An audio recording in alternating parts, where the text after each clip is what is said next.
ಕೋಲಾರ ಕಾಂಗ್ರೆಸ್ನಲ್ಲಿ ಮತ್ತೆ ಭುಗಿಲೆದ್ದ ಬಂಡಾಯ. ಸಿಎಂ ಹಾಗೂ ಡಿಸಿಎಂ ವಿರುದ್ಧ ಕೆಎಚ್ ಮುನಿಯಪ್ಪ ಅಸಮಾಧಾನ ಈಗ ಸ್ಫೋಟಗೊಂಡಿದೆ.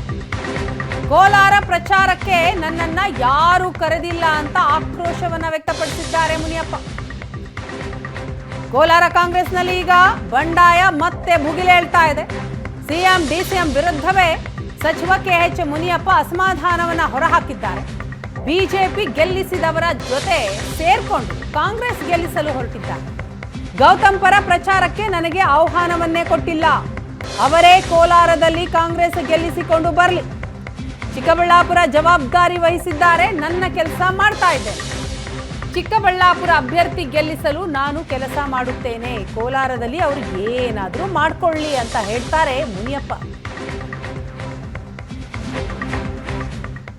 ಕಾಂಗ್ರೆಸ್ ಪಕ್ಷದಲ್ಲಿ ಸಾಕಷ್ಟು ಟಿಕೆಟ್ಗಾಗಿ ಫೈಟ್ ನಡೆದಿತ್ತು. ಇದರ ಮಧ್ಯೆ ಕೋಲಾರದ ಟಿಕೆಟ್ಗಾಗಿ ಕೂಡ ಸಾಕಷ್ಟು ಜಿದ್ದಾಜಿದ್ದಿ ನಡೆದಿತ್ತು. ಆದ್ರೆ ಈಗ ಕೋಲಾರದ ಪ್ರಚಾರವನ್ನ ಸಿಎಂ ಮತ್ತೆ ಡಿಸಿಎಂ ಉದ್ಘಾಟನೆ ಮಾಡಿದ್ರು ಕೂಡ ಸಚಿವರು ಭಾಗಿಯಾಗಿರ್ಲಿಲ್ಲ. ಇದು ಸಾಕಷ್ಟು ಕುತೂಹಲವನ್ನ ಮೂಡಿಸ್ತಾ ಇದೆ. ಸದ್ಯ ನಮ್ಮ ಜೊತೆ ಸಚಿವರಾಗಿರುವಂತಹ ಕೆಎಚ್ ಮುನಿಯಪ್ಪ ಅವರೇ ಇದ್ದಾರೆ. ನಾನು ಅವ್ರನ್ನೇ ಮಾತನಾಡಿಸ್ತಾ ಹೋಗ್ತೀನಿ. ನನಗೆ ಬೆಂಗಳೂರು ಗ್ರಾಮಾಂತರ ಜಿಲ್ಲೆಯನ್ನು ಕೊಟ್ಟಿದ್ದಾರೆ. ಅಲ್ಲಿ ದೇವನಹಳ್ಳಿಯಲ್ಲಿ ನಾನು ಕೆಲಸ ಮಾಡ್ತಿದ್ದೆ. ಇವತ್ತು ದೊಡ್ಡಬಳ್ಳಾಪುರಕ್ಕೆ ಹೋಗ್ತಾ ಇದ್ದೀನಿ. ನನಗೆ ಅಧ್ಯಕ್ಷರು ಮತ್ತು ಮುಖ್ಯಮಂತ್ರಿಗಳು ಗ್ರಾಮಾಂತರ ಜಿಲ್ಲೆ ಉಸ್ತುವಾರಿ ಕೊಟ್ಟಿದ್ದಾರೆ. ಅಲ್ಲಿ ನಾನು ಕೆಲಸ ಮಾಡ್ತಾ ಇದ್ದೀನಿ. ಸರ್, ನೀವು ಕೂಡ ಅಂದ್ರೆ ನೀವೇ ಸಾಕಷ್ಟು ಬಾರಿ ಸಂಸದರಾಗಿ ಅಲ್ಲಿಂದ ಆಯ್ಕೆ ಆಗಿದ್ರಿ. ಸಾಕಷ್ಟು ಜನ ಮತದಾರರಿರಬಹುದು, ಕಾರ್ಯಕರ್ತರಿರಬಹುದು, ನೀವು ಬರ್ತೀರಾ ಅನ್ನುವಂತಹ ನಿರೀಕ್ಷೆಯಲ್ಲಿ ಇರ್ತಾ ಇದ್ರು. ಅವ್ರಿಗೆಲ್ಲರಿಗೂ ಕೂಡ ಬೇಸರ ಆಯ್ತು ಅನಿಸ್ಲಿಲ್ವಾ ಸರ್? ಯಾವ ಕಾರಣಕ್ಕೆ ನೀವು ಹೋಗ್ಲಿಲ್ಲ ಅನ್ನುವಂಥದ್ದು ಕೂಡ ಸಾಕಷ್ಟು ಜನರ ಪ್ರಶ್ನೆ ಆಗಿದೆ. ಮುಖ್ಯಮಂತ್ರಿಗಳಾಗಲಿ ಅಧ್ಯಕ್ಷರಾಗಲಿ ನನ್ನ ಈ ವಿಷಯದಲ್ಲಿ ಕರೆದಿಲ್ಲ. ಅವ್ರು ಹೇಳಿಲ್ಲ.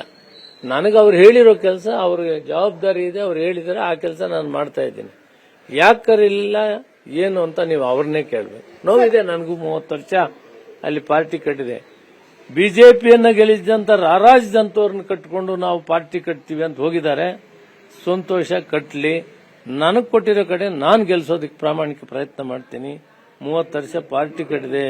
ಪಂಚಾಯತಿಯಿಂದ ಪಾರ್ಲಿಮೆಂಟ್ವರೆಗೂ ಎಲ್ಲಾ ಹಂತದಲ್ಲೂ ಕಟ್ಟಿದೆ. ನಾನು ಬಹುತೇಕ ನಾನು ಎಕ್ಸ್ಪೆಕ್ಟ್ ಮಾಡಿದ್ದೆ ಇವರು ಕರೀತಾರೆ, ಹೋಗ್ಬೇಕಾಗ್ತದೆ, ಕಾಂಗ್ರೆಸ್ ಬರಬೇಕು ಅಲ್ಲಿ ಅಂತ.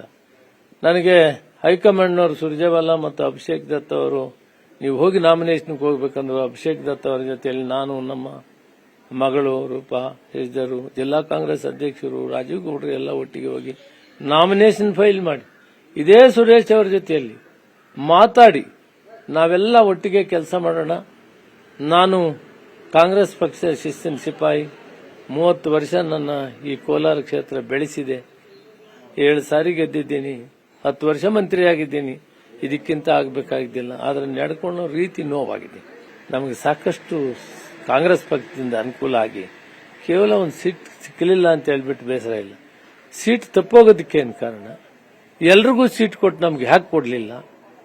ಮತ್ತು ಬಿಜೆಪಿ ಗೆಲ್ಲಿಸಿದಂತವ್ರಿಗೆ ಇವತ್ತು ಜವಾಬ್ದಾರಿ ಕೊಟ್ಟಿದ್ದಾರಲ್ಲ, ಇದಕ್ಕೆಲ್ಲ ಕೂಡ ಸಿದ್ದರಾಮಯ್ಯನವ್ರನ್ನ ಅಧ್ಯಕ್ಷನ ನೀವು ಕೇಳಬೇಕು. ಓಕೆ, ಇವಿಷ್ಟು ಕೆಎಚ್ ಮುನಿಯಪ್ಪ ಅವರ ಮಾತುಗಳು. ಕ್ಯಾಮರಾ ಪರ್ಸನ್ ಪ್ರಸಾದ್ ಜೊತೆ ವಿದ್ಯಾಶ್ರೀ, ಏಷ್ಯಾನೆಟ್ ಸುವರ್ಣ ನ್ಯೂಸ್, ಬೆಂಗಳೂರು.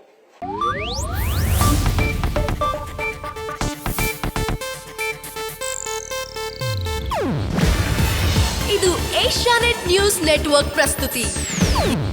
ನೀವು ನೋಡ್ತಿದ್ದೀರಾ ಏಷ್ಯಾನೆಟ್ ಸುವರ್ಣ ನ್ಯೂಸ್.